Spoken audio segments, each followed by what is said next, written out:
Cuando Margaret Delandre se mudó a Brent's Rock, todo el vecindario se sorprendió ante un escándalo totalmente inédito. Los escándalos relacionados con la familia Delandre o con los Brent de Brent's Rock no eran pocos. Si se hubiera escrito la historia secreta del condado, ambos nombres habrían aparecido convenientemente representados. Es cierto que el estatus de cada uno de ellos era tan diferente que podrían haber pertenecido a continentes distintos, o por el caso, a mundos distintos, ya que hasta entonces sus órbitas nunca se habían cruzado. Los Brent ocupaban una posición social dominante en todo el país, y siempre se habían mantenido tan por encima de la clase a la que pertenecía Margaret Delandre, como un hidalgo español de sangre azul se sentía por encima de su servidumbre campesina. Los Delandre poseían un linaje antiguo y estaban tan orgullosos de él como los Brents del suyo. Sin embargo, la familia nunca había prosperado más allá de la condición de pequeños propietarios rurales, y aunque habían progresado en los buenos tiempos de las guerras extranjeras y el proteccionismo, su fortuna se había evaporado bajo el sol abrasador del libre comercio y los tiempos de paz. Como solían afirmar los más ancianos, se habían pegado a la tierra, con el resultado de que habían echado raíces en ella, en cuerpo y alma. De hecho, al optar por la vida de los vegetales, habían medrado como lo hacen las plantas, floreciendo y prosperando en las buenas épocas y sufriendo en las malas.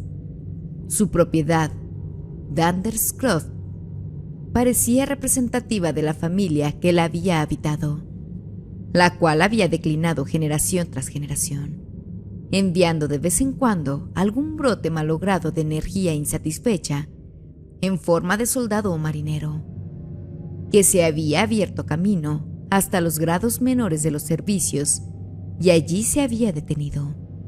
Incapaz de avanzar por su irreflexiva gallardía en el combate, o por esa causa destructora de los hombres sin educación ni cuidados juveniles, que es el reconocimiento de una posición por encima de ellos que se sienten incapaces de ocupar. Así, poco a poco, la familia fue cayendo cada vez más bajo. Los hombres, melancólicos e insatisfechos, se emborrachaban hasta la tumba. Las mujeres trabajaban penosamente en casa o se casaban por debajo de sus posibilidades. O algo peor. Con el tiempo, todos desaparecieron y solo quedaron dos en Croft: Wykeham Delandre y su hermana Margaret.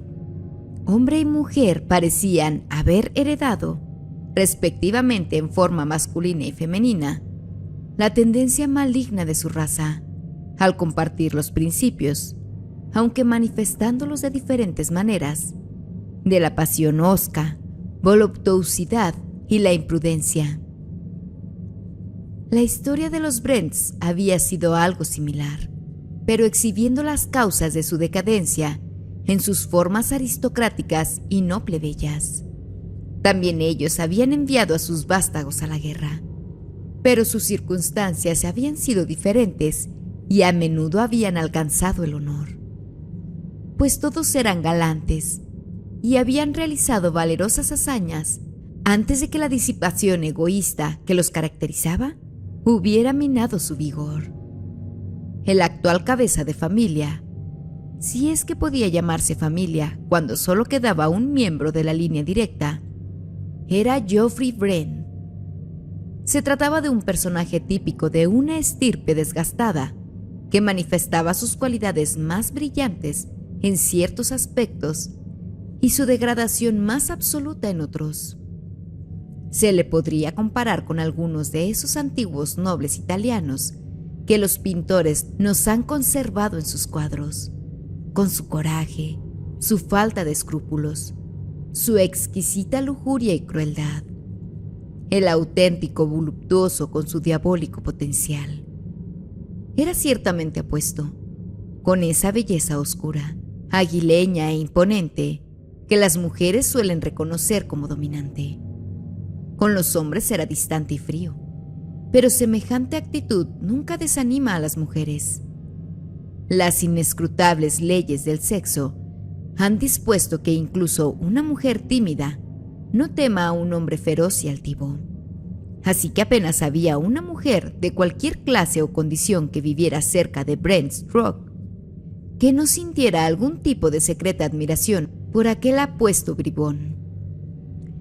La categoría era amplia, pues Brent's Rock se alzaba abruptamente en medio de una llanura, y a lo largo de un circuito de 100 millas se recortaba en el horizonte, con sus altas y viejas torres y sus empinados tejados sobre el nivel de los bosques y las aldeas, y sus mansiones dispersas. Mientras Geoffrey Brent confinó sus aventuras en Londres, París y Viena, es decir, en cualquier lugar fuera de su hogar, la opinión pública guardó silencio. Es fácil escuchar los ecos lejanos sin conmoverse, y podemos tratarlos con incredulidad, desprecio o desdén, o cualquier actitud de frialdad que se adapte a nuestro propósito. Pero cuando el escándalo llegó cerca de casa, fue otra cosa. Y los sentimientos de independencia e integridad que hay en las personas de todas las comunidades que no están totalmente arruinadas, se impusieron y exigieron que se expresara la condenada. Sin embargo, hubo cierta cautela, y no se dio más importancia a los hechos que la absolutamente necesaria. Margaret Delandre se conducía con tal audicia y tanta franqueza, y aceptó con tanta naturalidad su condición de compañera legítima de Geoffrey Brent, que la gente llegó a creer que estaba secretamente casada con él, y por consiguiente pensó que era más prudente morderse la lengua, no fuera a hacer que el tiempo la justificara y, a la vez, la convirtiera en una activa enemiga. La única persona que, con su intervención, podría haber resuelto todas las dudas se vio impedida de interferir en el asunto. Wykham Delandre se había pelado con su hermana. O tal vez era ella la que se había pelado con él, y mantenían una relación no solo de armada neutralidad, sino de amargo odio. La disputa había procedido al viaje de Margaret a Brent's Rock. Ella y Wykham estuvieron a punto de llegar a las manos. Por supuesto, hubo amenazas por ambas partes y, al final, Wykham, dominado por la pasión, ordenó a su hermana que abandonara su casa. Ella se había levantado enseguida y se marchó, sin esperar siquiera a recoger sus efectos personales. En el umbral se detuvo un momento para amenazar amargamente a Wykham, con que lamentaría con vergüenza y desesperación hasta la última hora de su vida lo que había hecho aquel día. Transcurrieron algunas semanas desde entonces, y en el vecindario se creía que Margaret se había marchado a Londres cuando de repente apareció paseando en el coche con Geoffrey Brent, y todo el vecindario supo antes del anochecer que había fijado su residencia en la Roca. No fue motivo de sorpresa que Brent hubiera regresado de improviso, pues tal era su costumbre habitual. Ni siquiera sus sirvientes sabían cuándo esperarlo, porque había una puerta privada, de la que solo él tenía la llave, por la que a veces entraba sin que nadie en la casa se diera cuenta de su llegada. Ese era un método habitual de aparecer después de una larga ausencia. Wykham Delandre estaba furioso con la noticia. Juró vengarse y, para mantenerse firme en su decisión, bebió con más intensidad que nunca. Intentó en varias ocasiones ver a su hermana, pero ella se negó de manera despectiva a recibirlo. Intentó entrevistarse con Brent, pero también fue rechazado.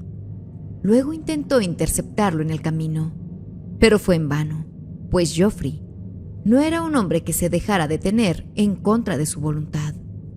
Se produjeron varios encuentros entre los dos hombres, y muchos más se amagaron y eludieron. Por fin, Wyndham Delandre se resignó a aceptar la situación con un espíritu malhumorado y vengativo. Ni Margaret ni Geoffrey eran de temperamento pacífico, y no pasó mucho tiempo antes de que empezaran a pelearse. Una cosa llevaba a la otra, y el vino corría a raudales en Brent's Rock. De vez en cuando, las riñas tomaban un cariz amargo y se intercambiaban amenazas en un lenguaje implacable que impresionaba a los sirvientes que escuchaban. Pero tales disputas generalmente concluían en reconciliación y en un mutuo respeto por las cualidades de lucha de los oponentes. En todo el mundo, cierta clase de personas considera que las peleas en sí mismas son un asunto de interés absorbente, y no hay razón para creer que las condiciones domésticas minimicen su atractivo.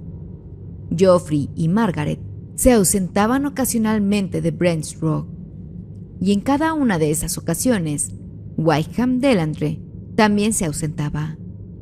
Como por lo general se enteraba de las ausencias demasiado tarde para que le sirvieran de algo, cada vez regresaba a casa con un estado de ánimo más amargo y contrariado.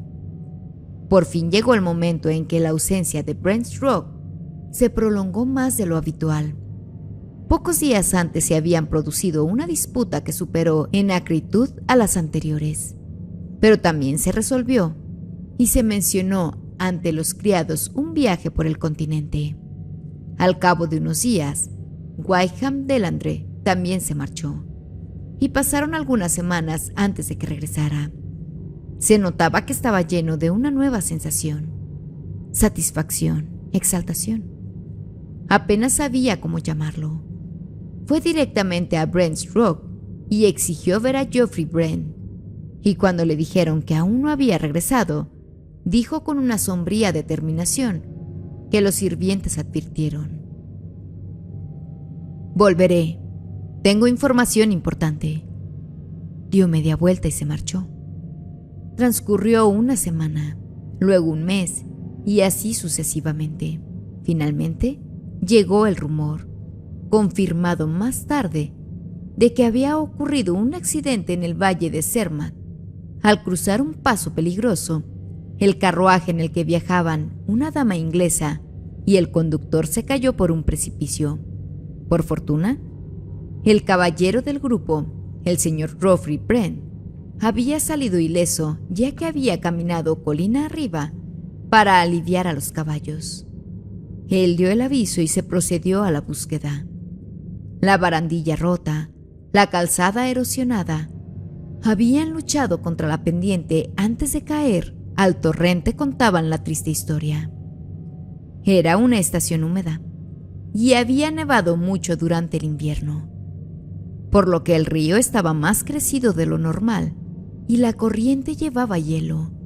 Se buscó por todas partes y, finalmente, se encontraron los restos del carruaje y el cuerpo de un caballo en el río. Más tarde, el cuerpo del cochero fue hallado en un terreno arenoso barrido por el torrente, cerca de Tash, pero el cuerpo de la dama, al igual que el del otro caballo, había desaparecido por completo y se presumió que para entonces lo que quedaba de él corría entre las aguas del ródano camino del lago de Ginebra. Wyndham Delandre hizo todas las averiguaciones posibles, pero no halló rastro alguno de la mujer desaparecida. No obstante, leyó en los libros de los distintos hoteles el nombre de el señor y la señora Geoffrey Brent. Hizo erigir una lápida en Zermatt en memoria de su hermana, con su apellido de casada, y colocó una placa en la iglesia de Bretton, parroquia a la que correspondían Brent's Rock y Danderscroft. Transcurrió casi un año hasta que la expectación del caso desapareció y todo el vecindario volvió a su rutina habitual. Brent continuaba ausente y Delandre estaba más borracho, más malhumorado y vengativo que antes. Entonces se produjo un nuevo revuelo. Brent's Rock se estaba preparando para un gran acontecimiento. Geoffrey anunció oficialmente en una carta al vicario que se había casado hacía unos meses con una dama italiana y que en ese momento se dirigían a casa. Entonces, un pequeño ejército de obreros invadió la vivienda y comenzaron a sonar martillos y cepillos, impregnando la atmósfera con un generalizado aroma de cola y pintura. Se remodeló por completo un ala de la vieja casa, la sur, y luego el grueso de los obreros se marchó, dejando los materiales para cuando Geoffrey Brent regresara, ya que había ordenado que la decoración se hiciera únicamente bajo su supervisión. Había traído consigo los planos exactos de la sala principal de la casa del padre de su novia, pues deseaba reproducir para ella el lugar al que estaba acostumbrada. Como había que rehacer todas las molduras, se trajeron unos andamios y unas tablas que se colocaron en un lateral de la gran sala, y una gran cuba o caja de madera para mezclar la cal, que se colocó en sacos a su lado. Cuando llegó la nueva señora de Brent's Rock, repicaron las campanas de la iglesia y se produjo un júbilo general. Era una criatura hermosa, llena de poesía, fuego y pasión del sur, y las pocas palabras inglesas que había aprendido las pronunciaba de un modo tan dulce y entrecortado que se ganaba el corazón de la gente, tanto por la música de su voz como por la belleza de sus ojos oscuros. Geoffrey Brent parecía más contento que nunca, pero en su rostro se dibujaba una expresión oscura y ansiosa, algo nuevo para quienes le conocían de antaño. A veces se sobresaltaba como si oyera ruidos que los demás ignoraban. Así pasaron los meses, y fue creciendo el rumor de que por fin Brent's Rock iba a tener un heredero. Geoffrey era muy tierno con su esposa, y este nuevo vínculo que los unía pareció ablandarlo. Se interesaba por las necesidades de sus inquilinos más de lo que lo había hecho nunca, y no faltaban obras de caridad, tanto suyas como de su dulce y joven esposa. Parecía haber puesto todas sus esperanzas en el niño que iba a nacer, y a medida que miraba hacia el futuro, la oscura sombra que se había cernido sobre su rostro parecía desaparecer gradualmente. Durante todo ese tiempo, Wickham Delandre alimentó su deseo de venganza. En lo profundo de su corazón, había crecido un propósito que solo esperaba una oportunidad para tomar forma definida. Esta vaga idea giraba en cierto modo en torno a la esposa de Brent, pues sabía que podía golpearle mejor a través de aquellos a quienes amaba, y el tiempo que estaba por venir parecía encerrar la oportunidad que anhelaba. Una noche se sentó solo en el salón de su casa. Antaño había sido una habitación hermosa a su manera, pero el tiempo y la desidia habían hecho su trabajo y ahora era poco más que una ruina, sin dignidad ni belleza de ningún tipo. Llevaba un rato bebiendo y estaba más que mareado. Le pareció oír un ruido como de alguien en la puerta y levantó la vista. Luego pidió en tono casi salvaje que entrara, pero no obtuvo respuesta. Murmurando una blasfemia, reanudó sus cavilaciones. Al poco rato olvidó todo lo que le rodeaba. Se sumió en un profundo embotamiento, pero de pronto despertó y vio ante sí a alguien o algo parecido a una versión maltrecha y fantasmal de su hermana. Durante unos instantes sintió una especie de terror. La mujer que tenía ante él, de rasgos deformes y ojos ardientes, apenas parecía humana, y lo único que recordaba a su hermana, tal como había sido, era su abundante cabellera dorada, que ahora estaba salpicada de canas. Ella lo miró con una larga y fría mirada, y él, a medida que lo observaba y empezaba a ser consciente de la realidad de su presencia, descubrió que el odio que le había profesado volvía a surgir en su corazón. Toda la melancolía, pasión del último año pareció expresarse de golpe cuando le preguntó: ¿qué haces aquí? Estás muerta y enterrada. Estoy aquí, Wykeham Delandre, no por amor a ti, sino porque odio a otro incluso más que a ti. Una gran pasión ardía en sus ojos. ¿A él?, preguntó en un susurro tan feroz que incluso la mujer se sobresaltó por un instante, hasta que recobró la calma. Sí, a él, respondió ella. Pero no te equivoques. La venganza es mía y solo te utilizo para ayudarme a conseguirla. Wykeham preguntó de repente: ¿se casó contigo? El rostro distorsionado de la mujer se ensanchó en un espantoso intento de burla. Era una mueca horrenda, porque los rasgos deformados y las costuras de sus heridas adoptaban formas y colores extraños, y unas inquietantes líneas blancas asomaban cuando los tensos músculos presionaban las cicatrices. Así que quieres saberlo. Complacería tu orgullo comprobando que tu hermana estaba correctamente casada. Pues no lo sabrás. Esa ha sido mi venganza contra ti, y no pretendo alterarla ni un ápice. He venido aquí esta noche simplemente para hacerte saber que estoy viva. De modo que si se me hace algún daño a donde voy, hay un testigo. ¿A dónde vas?, preguntó su hermano. Eso es asunto mío, y no tengo la menor intención de decírtelo. Wykeham se puso de pie, pero estaba borracho y se tambaleó y cayó. Mientras yacía en el suelo, anunció su intención de seguir a su hermana. Con un arrebato de humor enfermizo, le dijo que la seguiría a través de la oscuridad, iluminado por el brillo de su cabello y su belleza. Al oír esto, ella se volvió hacia él y le dijo que había otros que también se lamentarían de sus cabellos y su belleza.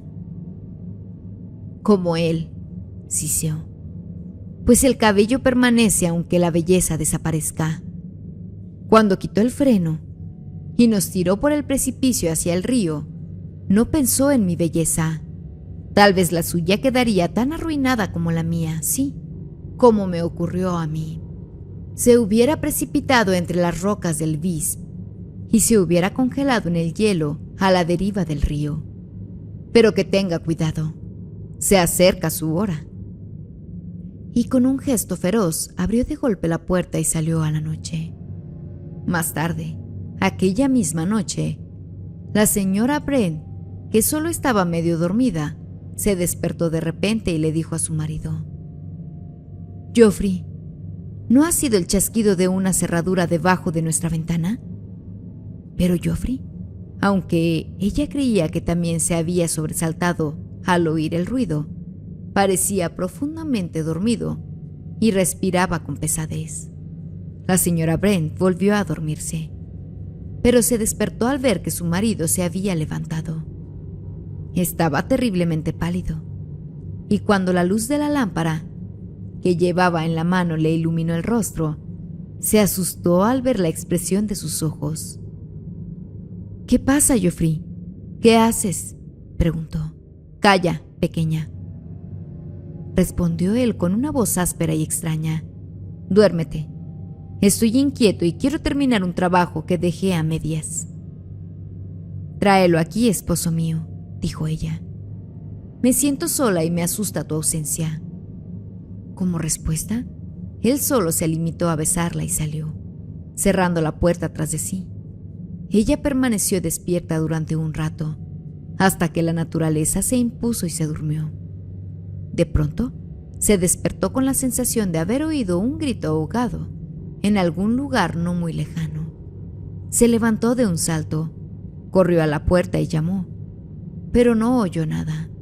Se alarmó al ver que su marido no respondía y gritó: «¡Geoffrey! ¡Geoffrey!».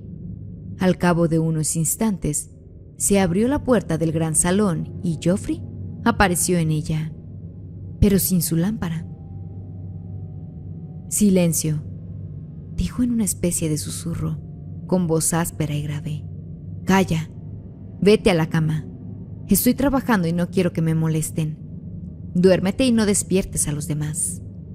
Con un escalofrío en el corazón, pues la dureza en la voz de su marido era nueva para ella, se arrastró de vuelta a la cama y se quedó allí temblando, demasiado asustada para llorar, escuchando cada sonido. Hubo una larga pausa de silencio y luego el ruido de unos golpes sordos producidos por una herramienta de hierro. Después se oyó el estruendo de una pesada piedra al caer, seguido de una maldición ahogada. Luego, se oyeron unas piedras que golpeaban unas contra otras y después un ruido de arrastre. Permaneció todo el tiempo en un estado de agonía y temor, con el corazón latiendo desbocado. Oyó un extraño ruido de arañazos y luego se hizo el silencio. De pronto, la puerta se abrió suavemente y apareció Geoffrey. Su mujer fingió estar dormida, pero pudo ver a través de sus pestañas cómo limpiaba de sus manos algo blanco que parecía cal. Por la mañana, él no hizo ninguna alusión a lo ocurrido la noche anterior, y ella tuvo miedo de preguntar. A partir de aquel día, Geoffrey Brent se mostró sombrío. No comía ni dormía como solía hacerlo, y revivió su manía de volverse de improviso, como si alguien le hablara por detrás. El viejo salón parecía ejercer una especie de fascinación sobre él. Solía ir allí muchas veces al día, pero se impacientaba si alguien, incluso su mujer, entraba en la habitación. Cuando el capataz de la construcción vino a interesarse por la continuación de su trabajo, Geoffrey estaba ausente. El hombre entró en el salón, y cuando Geoffrey regresó, el criado le informó de su presencia y de dónde se encontraba. Con un espantoso juramento, empujó al criado a un lado y se apresuró a ir a la vieja sala. El obrero le salió al encuentro casi en la puerta, y cuando Geoffrey irrumpió en la habitación, se abalanzó sobre él. El hombre se disculpó. «Disculpe, señor, pero justo salía a hacer unas averiguaciones. Ordené que se enviaran 12 sacos de cal, pero veo que solo hay 10. Malditos sean los 10 sacos, y también los otros 2. Fue la incomprensible y descortés réplica. El obrero pareció sorprendido y trató de cambiar el rumbo de la conversación. «Veo, señor, que hay un pequeño desperfecto que nuestra gente debe haber causado. Por supuesto, mi patrón se encargará de corregirlo». «¿A qué te refieres?» «A esa piedra de la chimenea, señor. Algún idiota debe de haber apoyado en ella y la ha partido por la mitad, aunque no creería que es lo suficientemente sólida como para aguantar casi cualquier cosa». Geoffrey guardó silencio durante un minuto y luego dijo con voz contenida y ademanes mucho más suaves: «Dile a tu gente que no voy a continuar con el trabajo en la sala por el momento. Quiero dejarlo como está por un tiempo más». «De acuerdo, señor.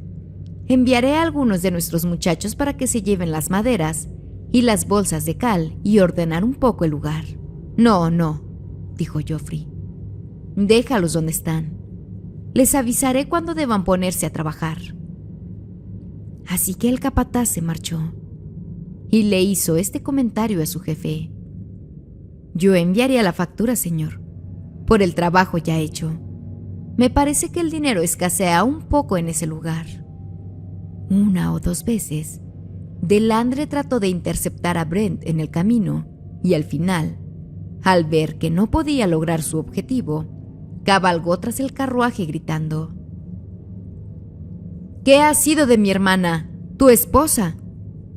Geoffrey puso sus caballos al galope, y el otro, viendo en el rostro pálido y en el desmayo de su esposa que su objetivo se había logrado, se alejó con una carcajada.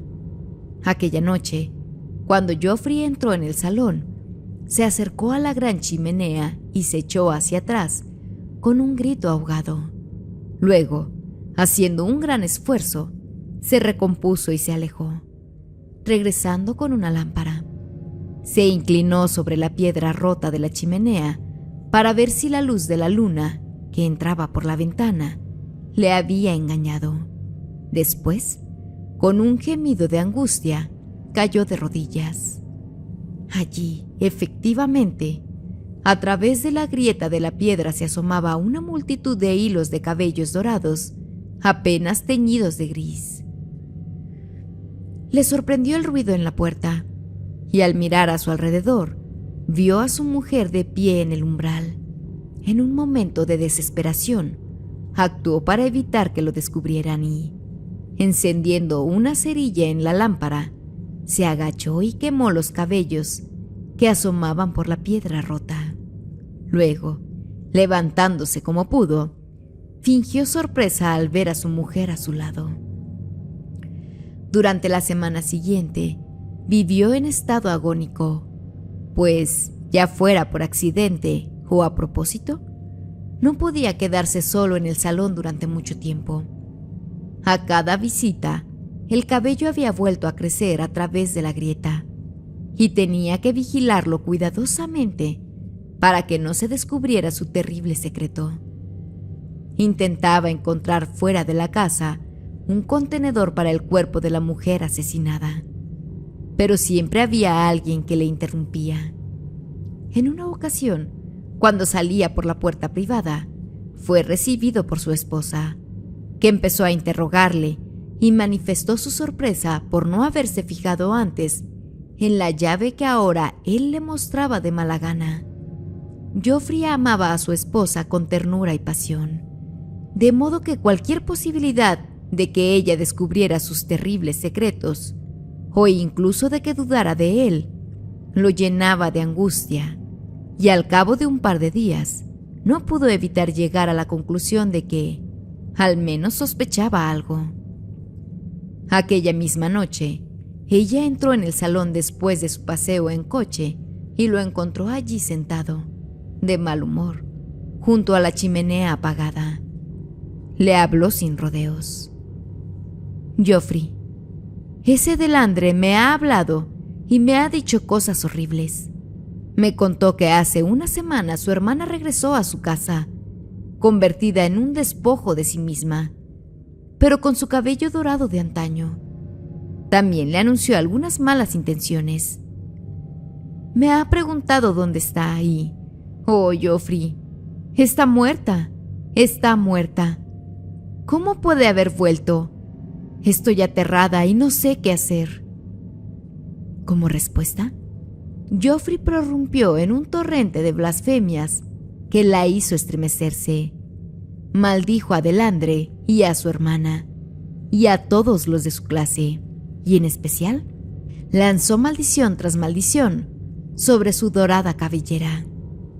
«Oh, calla, calla», dijo ella, y luego guardó silencio, pues tuvo miedo de su marido al ver su mal humor. Geoffrey, en el arrebato de su cólera, se levantó y se alejó de la chimenea, pero de pronto se detuvo al ver una expresión de terror en los ojos de su esposa. Siguió su mirada y entonces también él se estremeció, pues allí, sobre la piedra rota de la chimenea, yacía un mechón dorado, al mismo tiempo que el cabello se alzaba por la grieta. «¡Mira! ¡Mira!», gritó ella.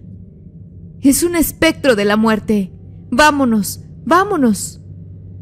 Y agarrando a su marido por la muñeca con el frenesí de la locura, lo sacó de la habitación. Aquella noche sufrió una terrible fiebre. El médico del distrito la atendió de inmediato y se telegrafió a Londres para conseguir ayuda especializada. Geoffrey estaba desesperado, y en su angustia por el peligro que corría su joven esposa, casi olvidó su crimen y las consecuencias de este.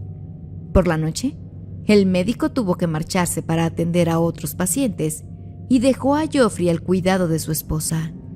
Sus últimas palabras fueron: Recuerde que debe cuidarla hasta que yo llegue por la mañana o hasta que otro médico se ocupe de su caso. Lo que se debe evitar es otro ataque de nervios. Asegúrese de que esté abrigada. No puede hacer nada más. Al anochecer, cuando el resto de los habitantes de la casa se habían retirado, la esposa de Geoffrey se levantó de la cama y llamó a su marido. «Ven», le dijo, «ven al viejo salón. Sé de dónde viene el oro. Quiero verlo crecer». Geoffrey hubiera querido detenerla, pero por una parte, temía por su vida o por su razón, y por otra, temía que, en un arrebato, ella gritara su terrible sospecha. Al ver que era inútil tratar de impedírselo, la envolvió en una cálida manta y la acompañó a la vieja sala. Cuando entraron, ella se volvió y cerró la puerta con llave. «No queremos extraños entre nosotros tres esta noche», susurró ella con una débil sonrisa. «¿Nosotros tres? No somos más que dos», dijo Geoffrey con un escalofrío. Temía decir más. «Siéntate aquí», dijo su mujer apagando la luz. «Siéntate aquí, junto a la chimenea y mira cómo crece el oro. La plateada luz de la luna es celosa. Mira, se desliza por el suelo hasta el oro. Nuestro oro». Geoffrey miró con creciente horror y vio que, durante las horas transcurridas, el cabello dorado había sobresalido aún más a través de la piedra rota de la chimenea.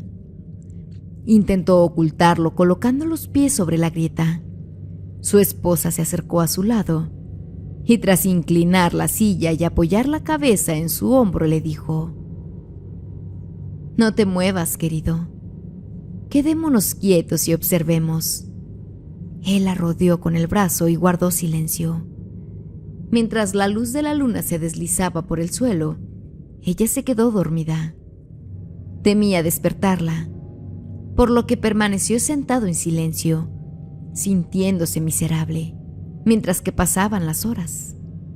Ante sus horrorizados ojos, los cabellos dorados de la piedra rota crecían y crecían, y a medida que lo hacían, su corazón se volvía más y más frío, hasta que al fin no tuvo fuerzas para moverse y se detuvo con los ojos llenos de terror a contemplar su destino. Por la mañana, cuando llegó el médico londinense, no se pudo encontrar ni a Geoffrey ni a su esposa. Se buscó en todas las habitaciones, pero fue en vano. Como último recurso, se rompió la gran puerta del viejo salón y los que entraron vieron una escena lúgubre y sombría. Junto a la chimenea apagada, Geoffrey Brent y su joven esposa estaban sentados, fríos, pálidos y muertos. El rostro de ella era apacible y tenía los ojos cerrados por el sueño, pero el de él era un espectáculo que hacía estremecer a todos los que lo veían, pues tenía una expresión de horror indecible. Los ojos estaban abiertos y contemplaban vidriosos sus pies, entrelazados con mechones de cabellos dorados salpicados de canas, que asomaban a través de la piedra rota del hogar. Gracias a los miembros del canal que hacen que este proyecto sea posible. Si aún no te unes, ¿qué esperas? Pero si no está en tus posibilidades, comenta un gracias y deja tu like para que nuestro contenido pueda llegar a más personas.